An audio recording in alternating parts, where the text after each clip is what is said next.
Hello everyone and welcome to the Constructive Criticism Network. This network is here to help you improve at Magic the Gathering at every level. From Pauper Leagues to Top 1000 Mythic, we've got you covered. If you want to hear the entire network, head on over to our sponsor at puremtgo.com, where you can hear each and every show, each and every week, and check out their sponsor, MTGO Traders, and tell them that the CCMTG Network sent you. Now sit back, enjoy the show. From YouTube, podcasts, and more, here's this week's episode from ConstructiveCriticism.com. Hello, everybody, and welcome to episode 123 of the Common Knowledge Podcast. I'm your host, Christian, and I'm joined by our co-host, Brad. Hi, everybody. Before we get too far into this episode, I just want to remind everyone that Common Knowledge and all of the podcasts on the Constructive Criticism Network are sponsored by puremtgo.com. If you'd like to support the show, make sure to like, share, and subscribe to the Common Knowledge YouTube channel. Check out our Patreon. With all that out of the way, let's get on with the podcast for the week. Woohoo! Hashtag MTG Booty is in the house. How you doing? Doing pretty well. How are you? I am good. Did you partake in the MTG Booty? Absolutely not. Absolutely I did not either. Not even close. I'm a supporter of all things body positivity. Absolutely. But I would never, ever partake. No. No. I rarely even put my face out there, on Twitter or anything like that. So, let alone my posterior. Yeah, for sure. But no, I totally support those that do. It was pretty awesome. Through the marvel of the way Twitter crops some of their pictures in the timeline, I was sad that I opened up a few of them. It was kind of shocking, but overall, it was fun. It was a fun little movement to watch over the weekend or the couple days that it unfolded. Yeah, for sure. Was anything going on for you in the real life part of your life? The real life? No, just not a whole lot on the Magic side. Did get into a few games that we'll talk about decks later, but mostly just busy with stuff around the house. Season's changing, weather's getting nice, so we worked outside for a couple days. I got a pretty bad sunburn that I'm dealing with, but I don't tan. I just sort of burst into flames, and then I'm really pale again. There's no in between. No, really just keeping busy with hobbies and stuff around the house, and between the dog, we've been babysitting, and the weather changing, I'm pretty much just a Benadryl zombie. I think I mentioned that last time. But, yeah, not too much is going on. Just same old stuff. What about you? Heck yeah, I guess I haven't been too busy this past week. It's I'm pretty good at keeping myself busy, just loading up the plate with tasks to do. So that's oftentimes what I do. Sometimes I feel very punished for it, but this past week wasn't too bad in that regard. Not too bad. You managed? Yeah. Excellent. Yeah, well, that's sort of your non-Magic life. Have you been playing any cool decks? I have. I played a little bit. I checked in on Arena a couple times. I still pretty much just play that mono red deck that you start with, and then as I open packs or get cards or what have you, I'll add to it. It's pretty fun. I like it a lot. I've played a little bit of MTGO, just tooling around the practice room and that sort of thing, and then yesterday I had sort of a impromptu spell table sesh with LJ No Feats from the Discord, my good buddy in real life. We play every now and then. We haven't played in about a month or so, but so it was good to get some games in. I finally played a paper version of my Esper Party lists. I've been shuffling it and looking at it for, I feel like, 2 months now, so I actually finally got to play it. And it did pretty well. We only played one match with it. And then we played, I think, 2 matches. I played Brute Squad, the blue-white Metalcraft propaganda brew from a while ago. It just now sort of resurfaced. And I think Alex Ullman posted about it. He had some success with it. And we got some guys in the Discord that play it in paper over webcam. And it's so much fun. I don't know if you've ever played it or not.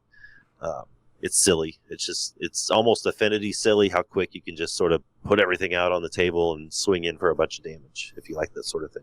Yeah, I haven't played it, but I've definitely seen it. I think it's probably one of the brews that surfaced up over the last year and a half that's made some noise. Yep, absolutely. And it's really easy to pilot, too. I would say there are... Like, Affinity, to me, is one of those sneaky decks that looks extremely, just straightforward, throw your cards out, do a bunch of damage, but playing the deck, there seems to be a lot of decisions to it. When to sack stuff, when to draw, when to cast this, when to cast that. Brute Squad sort of has that almost the same power level, but less decisions. It's more straightforward. I'm not saying it's it's lesser of a deck by any means, but it's a lot easier to pilot. It'd be a great starter deck. It's obviously a competitive deck. I think it's even shown up in a challenge recently, so I like it a lot. Thank you, man. What about you, sir? What have you been playing?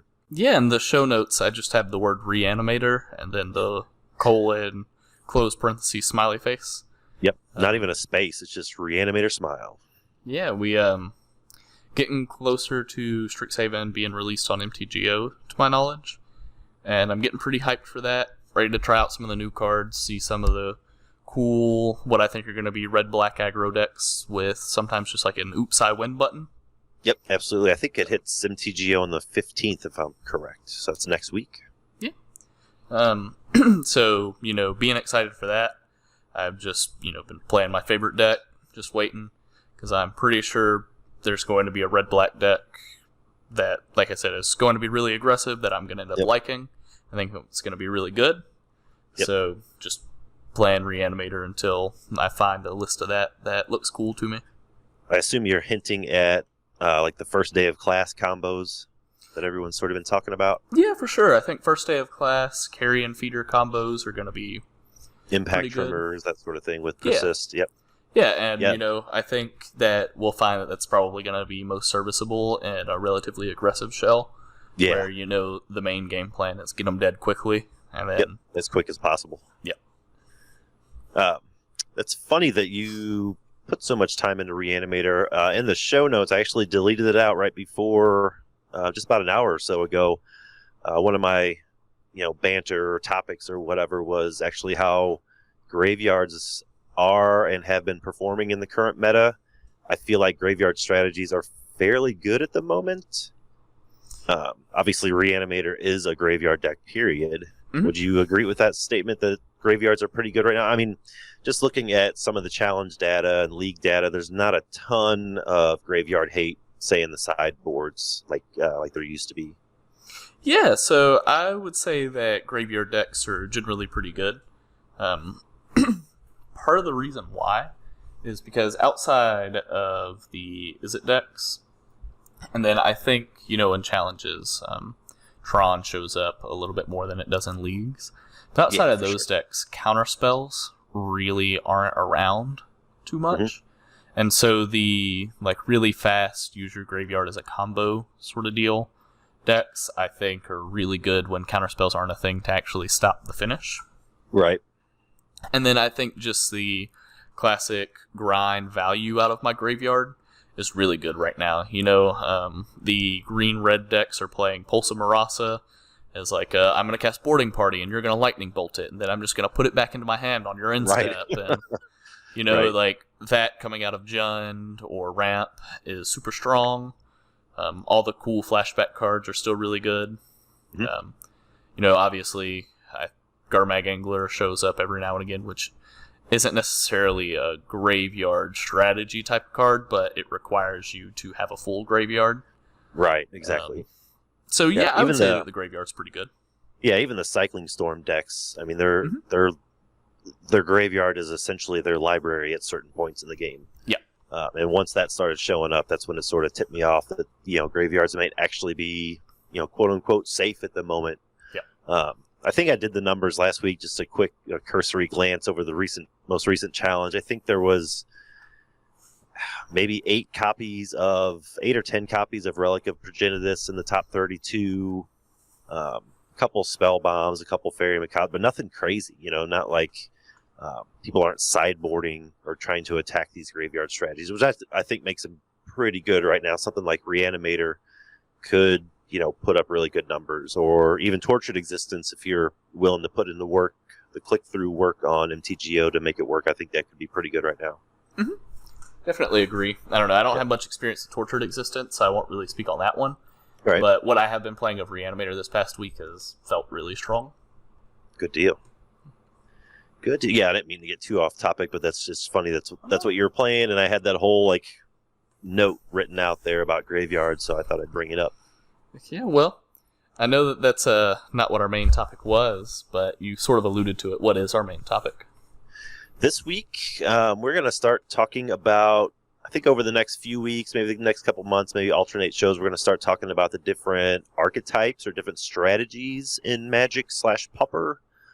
This week, we're going to talk about Aggro, my favorite. Yeah, I know that you're sort of the aggro expert around these parts, so I'm going to let you sort of lead the way here. What is an aggro deck? An aggro deck, essentially, whether it's creatures or spells, you're basically looking to get your opponent from 20 to 0 as fast as you possibly can. You're not looking to go late game. You want to race them to 0. Oftentimes, a lot of aggro decks, you're also damaging yourself to get these more powerful creatures or spells on board. So basically, it's a race to 0, and hopefully you are second across that finish line. You know, you're not really trying to do any sort of tempo advantage, card advantage. You don't want to get into the attrition wars, if you will. You're just looking to race them to 0, pretty much. Yeah, so are there any archetypes in Pauper or decks that you think are sort of like the hallmark of aggro? I think it goes without saying that Mono Green Stompy, I would say, is probably the premier Pauper aggressive deck. And then we have a couple others. Would you agree with the Stompy summation? You know, I think normally it's Stompy. Right now it's Burn. Okay. Yep, that was going to be sort of the next thing. I actually had Burn there in the show notes too, and I deleted it out because I wanted to get your thoughts on it. I feel like there's two camps of Burn critics. You're either in the Burn as a combo deck camp, or you're in Burn as an aggressive deck camp. I'm more Burn as aggressive. You're not often comboing out. I mean, sure, you may string together a bunch of burn spells over the course of 3 or 4 turns and get them down to 0 life, but you're paying for each one of those spells. It's not like you're racking up this, infinite usable mana and just blasting them out with a huge spell or anything like that. Yeah, I would love to hear the argument that Burn is a combo deck, because it feels like the arguments that I would could imagine people making. Like, I could just extend their logic and say control decks or combo decks from, what I think. And so, I don't know. I guess I can't really talk about it because, I don't think, my brain won't allow me to be charitable to the other side of this topic. Right. Yeah, and it's the same argument, too, where some people say, Tron is a combo deck. Some people say Tron's a control deck. It's one of those things. But, yeah, I consider Burn to be an aggressive deck, an aggro deck. It's just, instead of creatures, they replace it with to-the-face burn spells. Yep, for sure. Because you look at any aggressive deck like Stompy or anything like that, they're pretty much doing 2 to 4 damage with every creature, just like Burn is doing 3+ damage with every spell. Mm-hmm. So, yeah. So, an aggro deck, they can win anyways. I do agree with your characterization that basically the goal is to just make your opponent hit 0 before you do. Don't care about anything else. Right. One of the things that I think oftentimes gets left about aggro decks, and it's sort of like a nuanced topic that I'm not sure that I grasp fully, but I'm going to speak about it anyways. Right. Might as well. Yeah. We got the microphones, damn it. Right. And that is the concept of putting your opponents in a squeeze is oftentimes what I think aggro decks try and do. So, it's not just using my mana efficiently, like playing creatures efficiently, playing them quickly. It's also how can I make my opponents use their mana inefficiently or make inefficient plays. Oh, so, sure.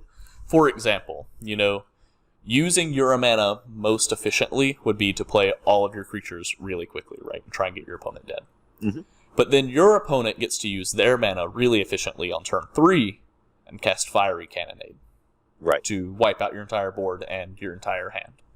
Right. So what you might do is hold some of your creatures back using your mana inefficiently, because you know that your opponents are going to have to use their mana inefficiently to cast that 3 mana board wipe to not defeat your entire game plan.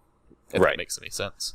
No, it totally does. And I think that's where an aggro deck is pretty much 100% aggro game 1.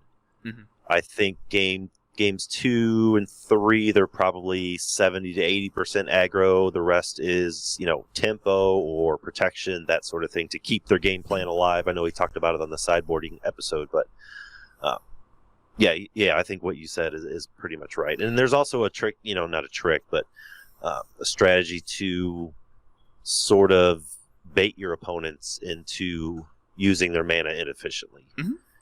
If you've got a grade A spell in your hand and a grade B spell in your hand, but they're both pretty effective at what they're going to do, you always try to bait them with the B plan first. Yeah. Get that counter spell out of their hand, get that Dispel, get that Hydroblast, whatever you can, to make room for the Fire Blast or for the Goblin Grenade or what have you. Right. Yeah, and I don't know. Like I said, I think for me, it's just, I think I really leveled up when I started to view it as more of a, not let me be the most efficient I can be, but let me create the largest disparity in efficiency between me and my opponent as quickly as possible. Yep. I think whenever you think about your gameplay like that, it improves. But I could be way off base there, but I think you're right. I think that's basically the subtext of what every aggro deck's built on. I think the above the, it's like an iceberg, I guess. Above the surface, aggro is just, here's my 20 points of damage. I need to get it on the board or in my hand within the first 3 or 4 rounds or turns. But then underneath the level of the water, that's where you get the next level thinking, like you're talking about, the efficiencies, the mana efficiencies, that sort of thing. Yeah, and part of me too, that's why I think aggro decks are oftentimes really good for newer players, is because when you're just learning the game and the rules, doing something proactive where, it's something that, like, you could come up with a game plan that's really straightforward, and it might not be the best, but it's something to do, is really easy. And then as you get better and understand the game on a deeper level, you can alter those to play at a high level, and you realize how much there is. Yeah, so, absolutely. Aggro decks are really good for starting Magic, and they're also really good when you're really experienced in Magic. Because the possibilities are just about endless. I like that you put that in there, being proactive. I think that's the number one word of any aggressive deck. Is being proactive. Yeah. Games 2 and 3 after a sideboard, you could probably afford, or you probably need to be even a little reactive to protect your creatures or get rid of a problematic enchantment or what have you. But if you're not being proactive, you're probably not going to win. If you ain't first, you're last. Yeah, I definitely agree there. Proactivity is really important. And then, I don't know, the one other thing about aggro decks, there are a bunch of things about aggro decks, of course, but this is just another one of them. Right. Is how many layers there are to aggro decks, specifically in sequencing your turns. It's like, there's the things that people would view as, like, really obvious, right? That, like, on turn 2, you're going to play your Burning Tree Emissaries until you've played them all. Right. And then you're going to use that mana to play one other thing, or 2 other things. But then there's also the not obvious plays, like, well, which 2-drop do I play? Do I want to play Nest Invader, or do I want to play the Ledgewalker first in Stompy, for example? Right. Yep, and a lot of that is based off what your opponent's doing, or not doing, even what you've seen from your opponent, that sort of thing. In Goblins, it's the same way. Which 2-drop do I play last after my Burning Tree chain? It's usually War Marshal, but it may call for something else depending on what situation you're in. It's not just about, I think this is where a lot of the aggro memes come from, is it's not just about vomiting your hand onto the board and that sort of thing. That's your game plan. Obviously, that's the end result, is you get all these creatures or all these spells cast, and that's going to win you the game. But it's not just like, oh, I put out 6 creatures, I'm going to win. There's way more to it than that. Yeah, I definitely agree. Yep. And then there's, I would say, I put this one on the list as well. To me, there's kind of 3 different sort of aggro. We already touched on burn. Obviously, it's sometimes creature-less, sometimes, usually it's creature light, but it is, to me, still an aggro deck. It's still just trying to do as much damage as possible, as quickly as possible. There is Stompy, which is like Stompy and Goblins, which are more of the like, how wide can I go? How many creatures can I line up and swing in all at the same time? And then there's decks like Heroic and even Boggles, which focus primarily on 1 or 2 creatures, build them as tall as they possibly can to punch all that damage through. Yeah, for sure. I don't know. I probably have a little bit less experience with the heroic side of things than you do.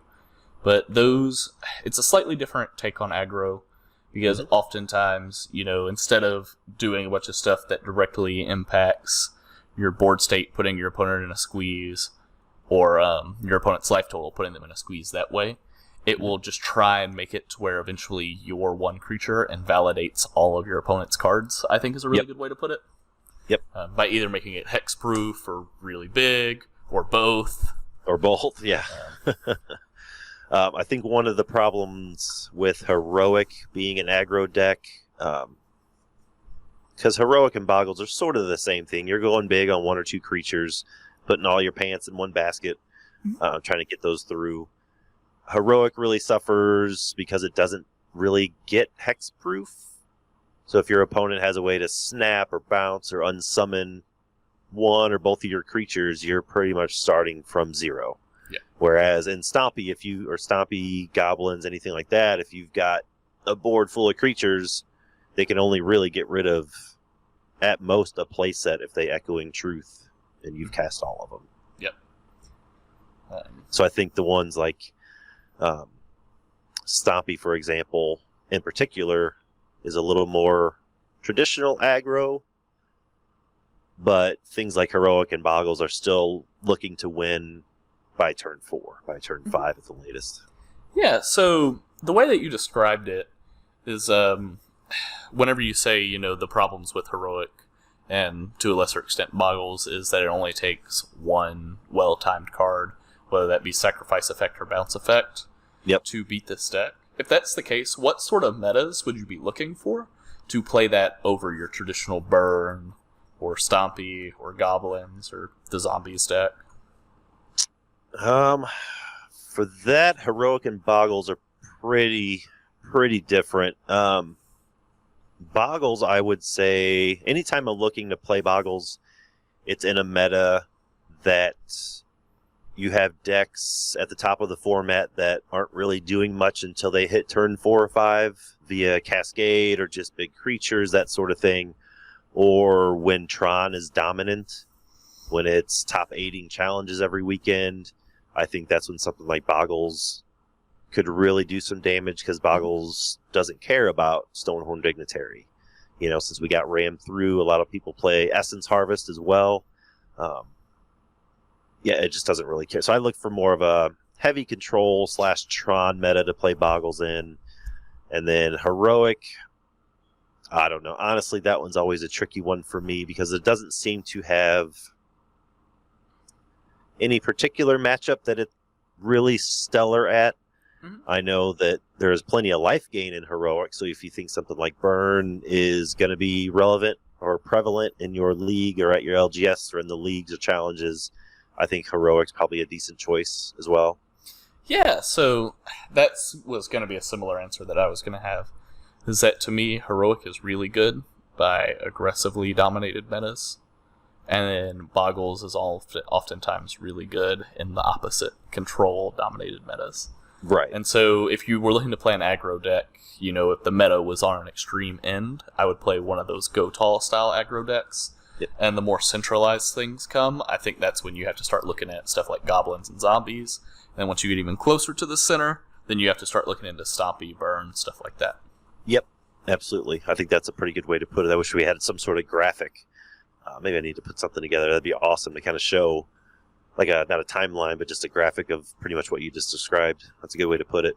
Yeah, absolutely. And then, hopefully with first day of class, there's going to be sort of like it's not even on this scale. It's just like, it turns it into like a quadrant style. Right.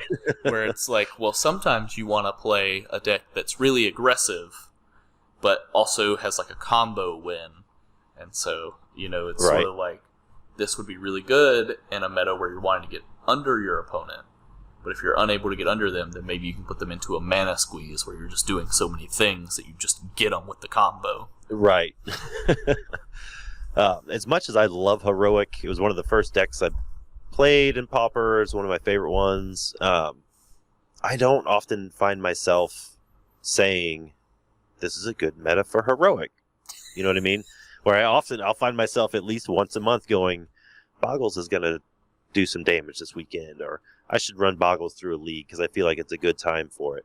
But that said, when I see Heroic top 16 a challenge or put up 5-0 lists, every week, it doesn't surprise me. I'm like, oh, okay, that makes sense because of all the other decks that surrounded it. All the other decks that 5-0'd or what it ended up beating in that challenge. Yeah, I don't know. There are a lot of players online, myself included, that sort of consider Heroic like their nemesis. Where it's like everybody's always like, man, this deck is unplayable. And then like you play against it and you just can't beat it.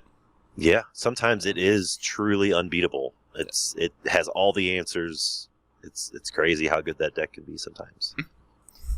Yeah, but I don't know. What you said about not knowing, like not oftentimes thinking, this is a really good meta for Heroic, I think is really telling because we sort of agree that Heroic is really good in aggressively dominated meta games. Mm-hmm. So since our main topic is aggro decks, and we never think Heroic is good, maybe that sort of tells what we think about aggro in our format. Yeah. I don't know if you get that sense, but... yeah, a little bit, yeah.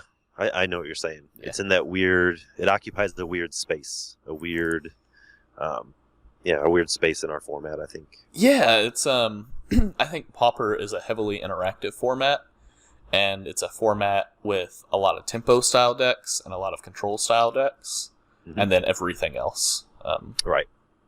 That's not to say that an aggro deck is never the right choice for a metagame, just that you have to understand going into it the sort of things that you're going to be playing against. Yep. For those, even before Commander Legends came out and Tron was taking down every single challenge with Stonehorn and Moment's Peace and that sort of thing, that's why you didn't see Stompy in the top 8 alongside of Tron, because it wasn't the right spot for it. You'd see Stompy show up in the leagues, 5-0s, 4-1s, people post pictures or whatever, but it rarely ever occupies the same challenge space as decks that have no problem against aggro. Yeah, that makes a lot of sense. I don't think that I ever thought about that until you just said it. Yeah. But where, like, Boggles doesn't care about Moment's Peace. Mm-hmm. That sort of thing. Yeah. I think that's my big hang-up with Heroic, despite how much I love the deck, is it's still, no matter how tall you make this creature, nothing in mono white, you still have to do combat damage. Nothing in a mono white deck lets you ram through or Essence Harvest or Fling or anything like that. Mm-hmm. Yeah, that's I don't know, I think that's oftentimes why people sort of toy around with Heroic, like, what if we played green? What if we played red? Yep. What if we played Absolutely. black? It's because, like, really what they want is just, like, to not lose to fog effects, I think. Yeah, they want some sort of additional color that can do non-combat damage, or, they can counter the sacrifice spells or the sweepers or snap. I feel like every time I play Heroic on MTGO, my opponent has 4 snaps. He's on mono black control. Here comes 4 snaps. I don't know where they came from, but it just bounced my Trailblazer 4 times. I understand. It's great. So those are sort of like the edges of that we were talking about. But as we get more towards the middle, how do you really determine whether or not you should be playing like Stompy or Burn, for example? I sort of picked that. I'd like to hear your thoughts on this too. I think you're a little more strategic minded than I am. Burn, I don't necessarily. The only thing I really consider, or the only thing I really think about when I'm considering whether to play Burn or not, is how good life gain has been. Are there a lot of Boggles decks or heroic decks? Are there a ton of lone missionaries in sideboards? Are people just gaining incidental life gain for whatever reason? If not, then it's probably a good time for burn. Right now, you mentioned it earlier, burn is in a pretty good place right now because of Jund Cascade, because of Tron, because of these decks that don't do anything really until turn 4 or 5. The Jund deck that we now have in Pauper is very traditional Jund, where it has a bunch of early creature removal, before it starts doing its big thing. But if you're playing burn, you don't really care a whole lot about the creature removal because you don't have that many creatures. If you get 1 or 2 turns worth of your Thermal Alchemist and it does 3 or 4 damage, it paid for itself. Who cares if they abrade it or if they destroy it, snuff it out, what have you. Yeah, so I'm going to sound a little bit more chaotic and maybe less strategic than what you just said. I never play burn. All right. The reason why is because outside of blue, I would say green is probably one of the more prominent colors. Like, we had the blue, black, and blue, red fairies deck, but green shows up in all of the other decks, whether that be Tron, Stompy. All the Cascade decks have to play green for the most part. Yep, for the dinosaur. And in the sideboard of those decks are Weather the Storm. And I think Stompy is something that can combat Weather the Storm, because if you build up a good board and you strategically have those cards that sort of answer your opponent's removal, whether that be anything that pumps your creature momentarily or anything like that, to really beat a lightning bolt, you can beat Weather the Storm. Whereas it feels like burn just can't. You know what I mean? No. Like your opponent goes cannot. like cantrip, or like you play a spell, your opponent goes counter spell, so then you play another spell, and then maybe they have a counter spell, then you play another spell, and they're like, haha, Weather the Storm.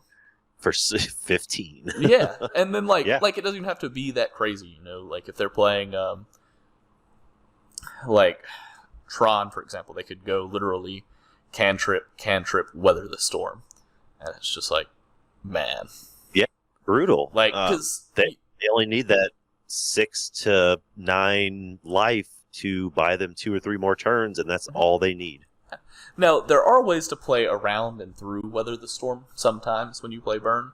So something that you can do, is a lot of times the decks that play Weather the Storm have a lot of digging in them, so they won't necessarily keep an opening hand with it because they feel like they can get it by the time they need it. Right. So you can get them really low. And because you have a lot of instant speed cards, you just start stockpiling them. And you just, you can cast 1 spell a turn, or you can wait till they try and cast their Weather their Storms and kill them in response. Yep. It's not always possible, but, if you have pingers, you can sort of wear them down. But that being said, whenever you do stuff like that, you get into another host of problems with you're killing your opponent so slowly that maybe they can grind out so much advantage other ways that they just win the game. Right. Absolutely. But you definitely can combat it when you play burn, and I should probably consider burn more than I do, because it does really well despite Weather the Storm. It does. For me, anytime I lose to Weather the Storm, I get upset. Very upset. Yeah. It is so, it's like soul crushing. It absolutely because you just went through, particularly if you're playing burn, you went through all these moves, turn 1, turn 2, turn 3, you got them down to like 6 life or 5 life, and you want, you're gonna, I don't know, bolt, fire blast, Weather the Storm. That's just good game. It's over. I mean, they just basically 4-for-1'd you, negated all the damage you did. Just move on to sideboards, I guess. Yeah, pretty much. And even red, there's nothing in a red sideboard that can fight Weather the Storm. Yeah. I definitely agree there. It's just brutal. But yeah, so that's sort of my opinions on that. This is sort of like an Aggro Intro 101. I'm not sure that I have too many more things to say. I'm not sure if there was something that we missed.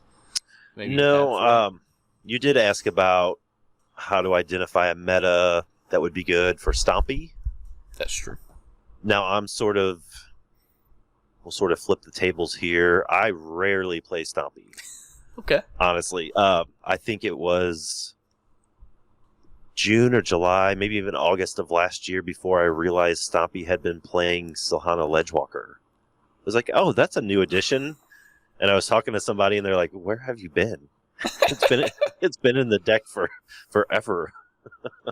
I just don't pay attention to it. I see it in the challenges and I see the results, but in my mind, that deck changes so very little that I never even bothered to look at the deck list. You know what I mean? Like, oh, it's Stompy. There you go. Bunch of creatures, bunch of 2/2s doing damage. Good for them. I just never even thought to even check the deck list, and I definitely don't own it. Okay. That's probably my bad. Do you just not enjoy the deck, or is there like a reason that you don't play it? I think it's the green. I think it's the green, man. I'm not a mono green player. Okay. I never have been. Mono green, Tron never enticed me. Stompy never really enticed me.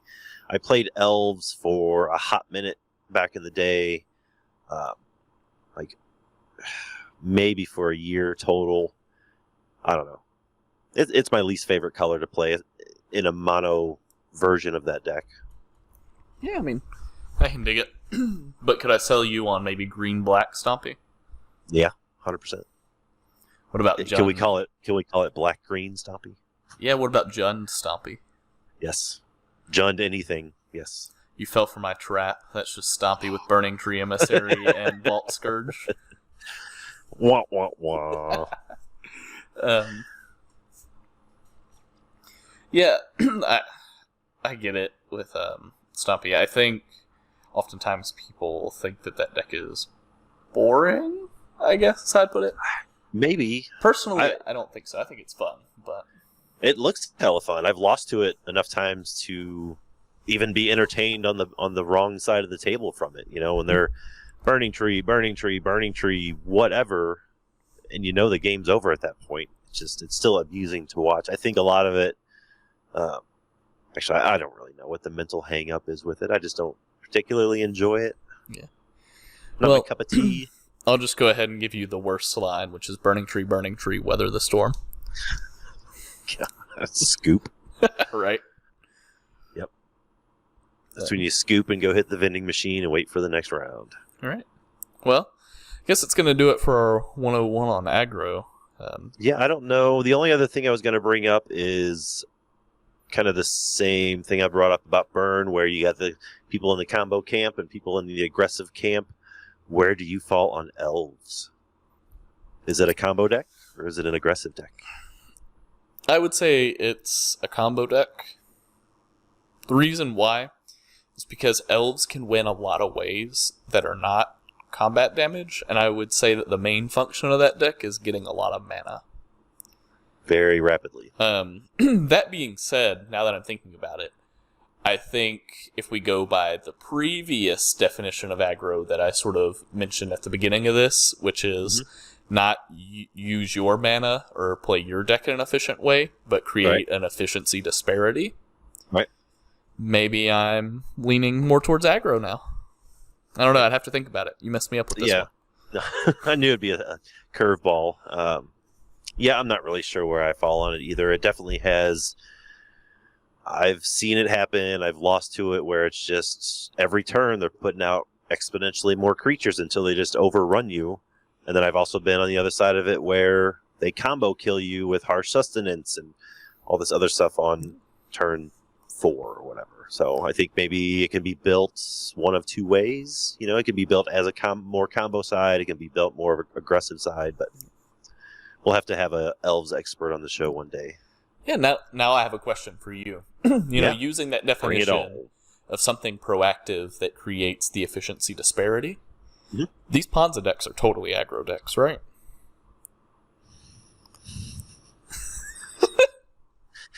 I think that'll do it for the show, everybody. Right. I don't honestly know. I guess they would just have to be a ramp deck, right?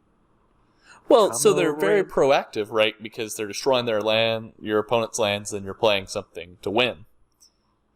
And they create that efficiency disparity because you play your bounce land, and then you lose your 2 mana. I don't know. I think that maybe our definition in the beginning had some problems. But I think whenever you play aggro decks, thinking about the game in that way makes your gameplay better. Yeah, I think that's the definition I sort of stumbled through. That's more of the less of a label definition and more of a strategy definition, if that makes sense. Yeah, I'm with you.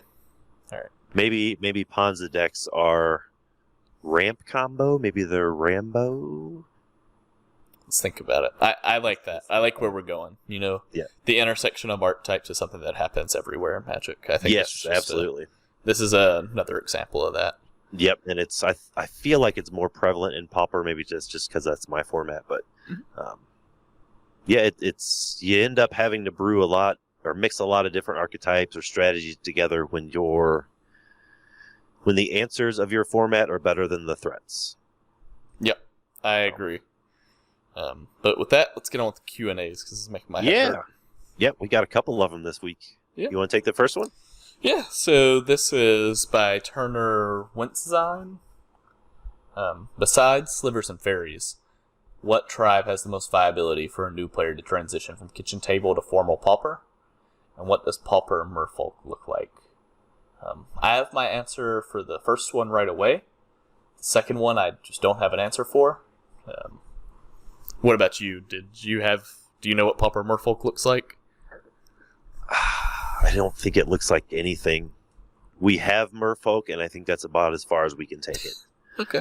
We have Merfolk that are printed at common, and I believe we have ways to give Island Walk, but that's it. We don't have any lords, and that, I'm not au courant with modern Merfolk, but it's the lords that make it. It's the cantrips, that sort of thing. Mm-hmm. And we just don't have access to any of that. For sure. Whenever we look at tribes, I'm going to go ahead and give you two. Throw two out there. Yep. One is elves, and the other one is goblins. Yep. You go just boil it down to the basics. Elves versus goblins. I think those are probably the two best tribe decks for someone to, like he says here, to go from the kitchen table to a formal Pauper event or an LGS, or just take your gameplay to the next level. I think, goblins and elves are the best way to go about it. Yeah. If you were taking this to Magic Online, I would recommend elves, just because there's a lot of online resources, a lot of really big fans of that deck. Yep. If you were taking it to F&M, I would say take your pick, but personally I like goblins more. I do too. I like goblins way better than elves, even though I think it's outclassed by elves. Mm-hmm. But yeah, you're right. There's probably not a million, but there's a ton of professional Pauper elves players out there that you can talk to. They create content. You can watch their streams, that sort of thing.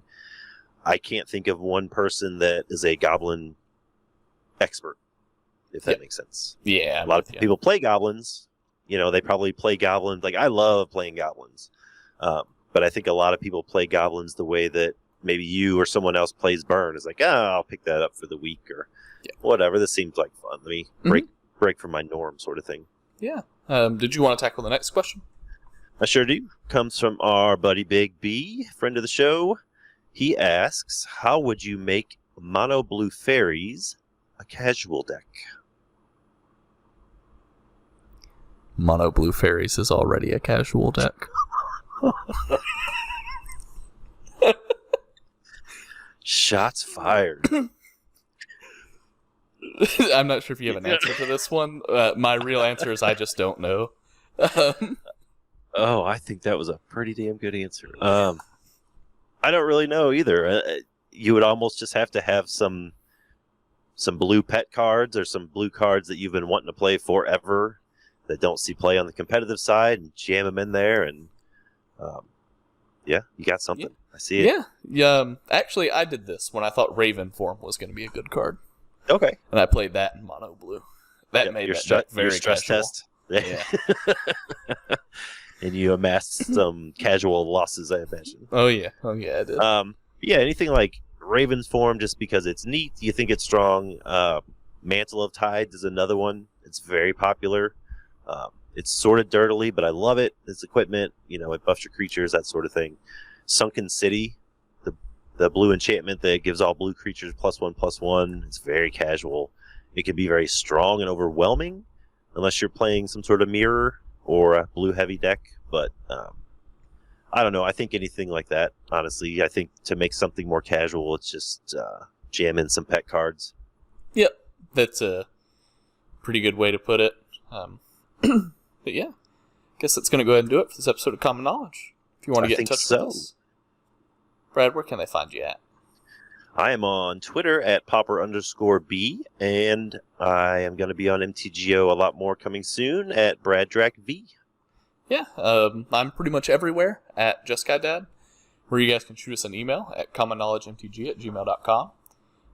If you guys wanted to, your definition of the Pauper format's aggro decks, how would you define it? What do you think of Elves and Ponza's aggro decks? You can leave comments down below. Yeah, let us know. Yeah. Absolutely. Thanks again to our sponsor, PureMTGO.com, as well as the Constructive Criticism Network for letting us be a part of it. And last but certainly not least, thank you for listening. Take very good care of each other. And never stop playing aggro.